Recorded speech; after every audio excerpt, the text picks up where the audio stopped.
Dahi bread toast టేస్టీగా సింపుల్గా ఎలా ప్రిపేర్ చేయాలో చూసేద్దాం.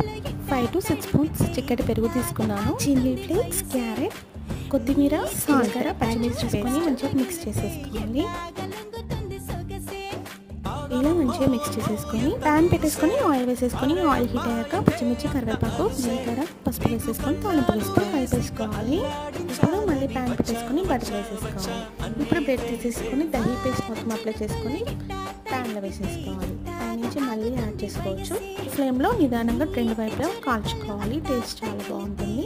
ఇప్పుడు ఇంకో బ్రెడ్ తీసేసుకొని బ్రెడ్ ఒకవైపు మాత్రమే నేను దహీ పేస్ట్ యాడ్ చేసేసుకొని కాల్చుకున్నాను. ఇలా ఫోల్డ్ చేసుకొని తిన్నా కూడా చాలా బాగుంటుంది. ఇంకోటి శాండ్విచ్లా అన్నమాట. ఇట్లా మధ్యలో మాత్రమే పేస్ట్ వేసేసుకొని చేసుకోవచ్చు. ఇది ఇంకో టైప్. టేస్ట్ మాత్రం చాలా బాగుంది. తప్పకుండా ట్రై చేయండి. Thank you so much for watching.